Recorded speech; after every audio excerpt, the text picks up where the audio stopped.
This PowerPoint is called Linear Functions 1. We are going to be introduced to how to find the rule of a linear function. By doing that, we're going to first talk about patterns and tables of values, how to graph a table of values, what a direct linear function is, the slope of that line, and a partial linear function. But before we do anything, you need to remember that we only deal with functions in high school math. We've seen relations, but we're dealing with relations that are functions. We will begin by looking at functions that create simple, straight lines on a Cartesian plane. You've done this probably before, but just to give you a bit of a practice on patterns, can you find a pattern or rule for the following table of values? So my x's are going up by 1, my y's are going up by 2. What do you think the question mark is going to be? What is the relation between the x and y variable?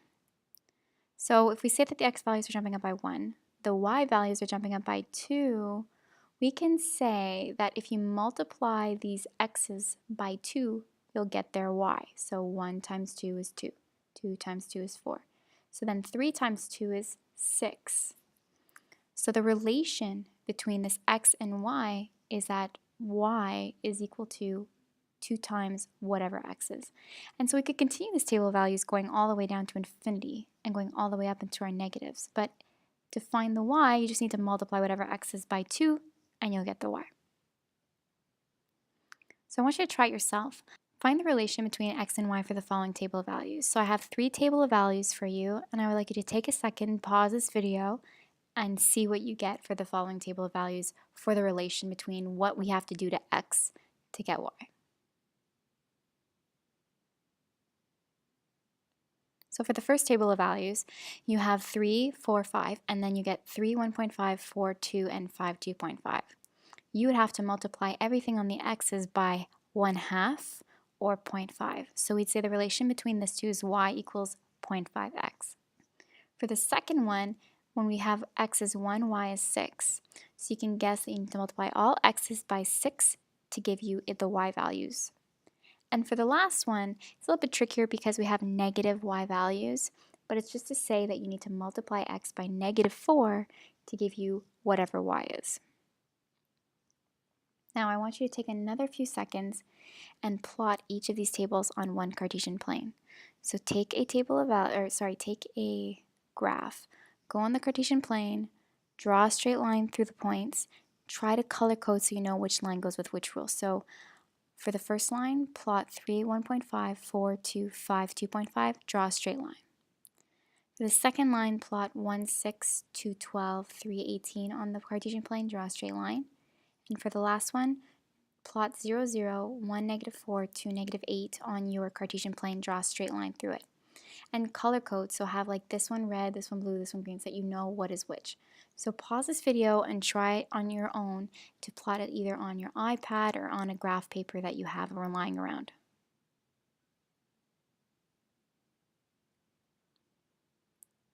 When you have plotted it, you should have something that looks like this. So I have my 3 table of values now as 3 functions. This is the function y equals 0.5x is the red. Orange is y is equal to -4x. And green is y is equal to 6x. Do you notice some differences or similarities that we see with these functions? So for example, do they all have something in common? They all look like they're going through the origin. That's pretty important. But depending on their color, they seem to be going in different directions. So keep that in mind when we're going to be talking about linear functions and their differences. So in this case, the important thing is that the similarity between all of these is that they go through the origin. So keep that in mind. So we're going to look at what's called a direct linear function. All direct linear functions pass through the origin. They're straight. And depending on what x is being multiplied by, it might change in what direction the line is going in. So in our case, here is what I had originally. Notice that they all go through the origin, this 0, 0. That means that they are a direct linear function because they're going through 0, 0. And depending on this number in front of the x, It depends on the line and where it's going through. So for example, this is negative 4x, it's going down. This is 0.5x, it's going pretty, on a normal angle. This here is 6x, and the 6 is making it go super, super steep. So depending on what x is being multiplied by, it changes the direction that the line is going in. But what's most important is that a direct linear function passes through the origin. And that is what we call a direct linear function. Now we're going to talk about what the slope of a line is. So depending on what x is being multiplied by, it might change what direction the line is going in. The number being multiplied by x that you found in your patterns, we're going to call it just a general A, is called the rate of change or slope of a line. And so in all of the patterns that you saw, you had y is equal to a number times x. And now we're just going to say that that number is represented by the letter A. It literally controls the slope of the line. So how steep, how straight, how not steep it is. And it can look something like this. You can have a steep slope like this. You can have a slope that's a straight line, but it controls the direction of this line. So here's a table. It's a little bit hard to find the pattern, but I'm going to ask you to take a second and see if you can find the pattern. So we're going up here. X is 2, then 4, then 9, and then the y is 8, 16. What could the pattern be? The x values are non-jumping by 1. It's a little bit harder to know what we're multiplying x by to get y. Everything's changing. I'm going to introduce you to the formula for the slope of a line. So here is the table of values I gave you on the last slide, and I'm going to show you this rule. First, I'm going to label what my x's are. So I have this, we're going to call this x1, we're going to call this x2, we're going to call this x3, right? Because it's just like 1, 2, and 3. Same thing here, we're going to say this is like y1, y2, y3, so 1, 2, 3. This is the rule. We say that y2 minus y1 divided by x2 over x1 is going to give us the slope of the line. It's not that difficult once you know how to plug it in. So my y2 in this table of values is 16, so I plug it in. My y1 is 8, so I plug it in. My x2 is 4, so I plug it in down here. And my x1 is 2, so I plug it in here. And then I just reduce. 16 minus 8 is 8. 4 minus 2 is 2. And if I do 8 divided by 2, I get 4. So the slope of my line is 4. And I just found what this number in front of x is. So the rule of this function is y equals 4x. Does it matter which points you choose to plug into this formula? So instead, what if I called this x1 and this x2 and this y1 and this y2? I'm going to take my formula and see if I get the same thing. So my y2 is 36 minus 16. My x2 is 9 minus 4, which is 20 over 5, which is, again, 4.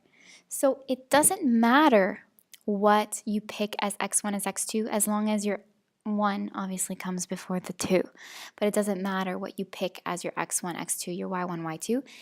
Your x1 obviously needs to match your y1, so you can't pick like 4 as x1 and 36 as y1. They have to like be in a pair. So again, this rule is still y equals 4x. And I note down here that as long as you start with the first y and the first x and they match up on your table, you can plug it into this rule. So checking your answer over here, how do you know if your rule is correct? How do you know that y equals 4x is the right rule? So what you would do is you try to plug in some coordinates. So check. When x is 2, is y 8? So if I plug it into the rule, y is equal to 4x, so 4 times 2, does it give me 8? Yes, it does. And if you check all of them, in this case, y is equal to 4 times 4, does that give me 16? Yeah.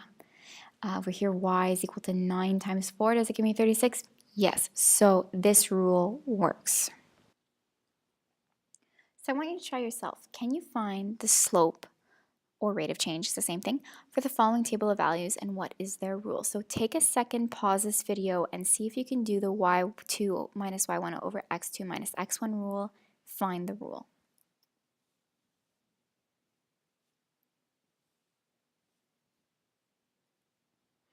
In this case, you would get y is 3.5x.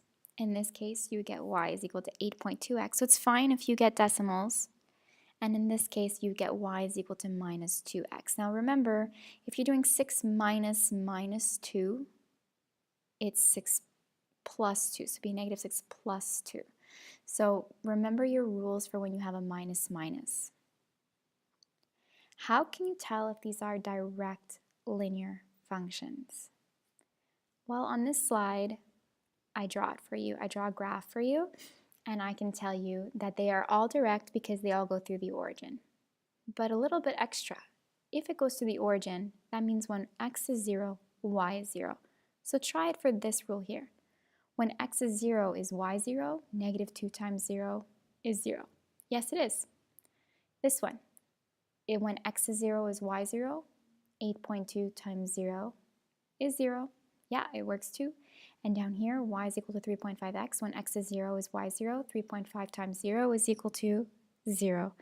And so all of these definitely go through 0, 0, so they are direct linear functions. Let's look at some more table of values. Can you find the rule for the following table of values? So here's a new one.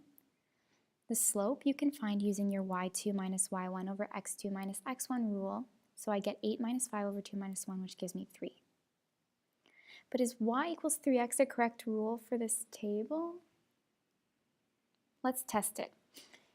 If I do this here, I get x is 1, your a is 3. Y is equal to 3 times 1 is 3, but that's not right. We want 5. Over here, when we plug it in, we get y is equal to 3 times 2, which is 6, but we want 8, so that doesn't work. And down here, if we plug in y equals 3x, we get y is equal to 3 times 3, which is 9. That's wrong. We want that y is 11. How much must we add, say, to here to get the number we want? So how much do we add to 3 to get 5? How much do we add to 6 to get 8? And how much do we add to 9 to get 11? If we added a 2 to each of these numbers, we would get the correct y value. So our rule is not just going to be y equals 3x, it's going to be y equals 3x plus 2. If we check, here I have x is 1, so y is equal to 3 times 1 plus 2, we get 5. Here, x is 2, y is equal to 3 times 2 plus 2, that gives us 8, perfect. And then down here, y is equal to 3, x is 3 plus 2, and that gives us 11, so that gives us the right y. It works. So here are 3 table of values, and I want you to do exactly what I did on the last slide. Find your slope using that formula I gave you, and then ask yourselves, how much more or how much must we subtract to get us the y value that we want?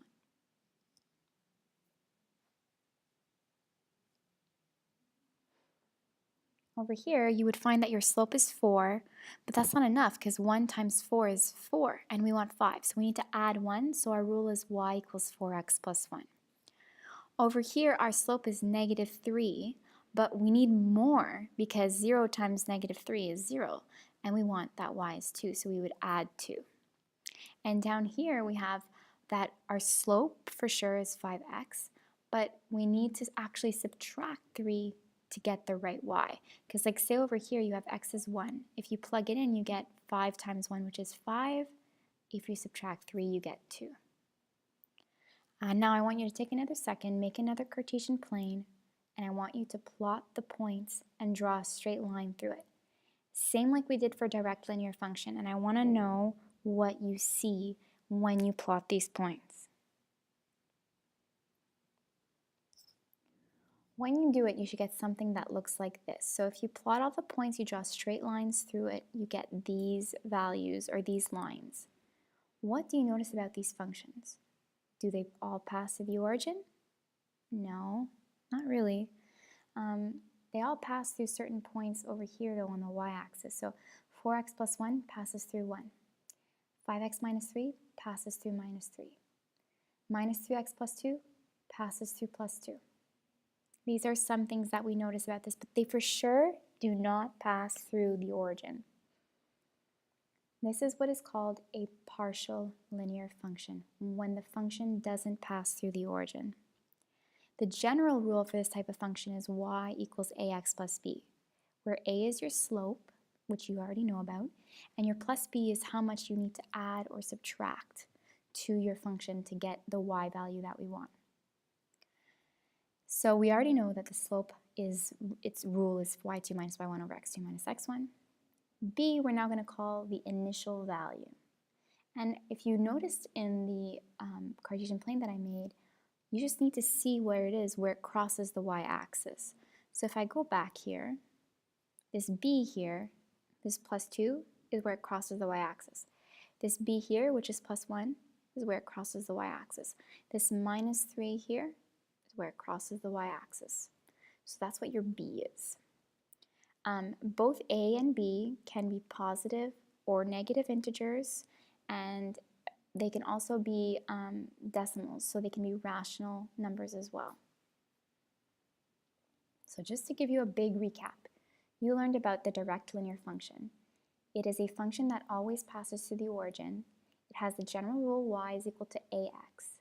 A is the slope of the line, and to find the slope we use this rule. And it looks something like this, where it passes through the origin. The second thing you learned in this PowerPoint was a partial linear function. It doesn't pass through the origin. It has the general rule y equals ax plus b, where that plus b is the initial value, a is the slope, b is called the initial value. And we can find the initial value by seeing where the function crosses that y-axis. And because it doesn't cross through the origin, a partial linear function looks something like this. And that is the end of your intro to linear function. Up next, we're going to talk about more graphing, finding the rule of function notation, but we're also going to focus more on slope and initial value.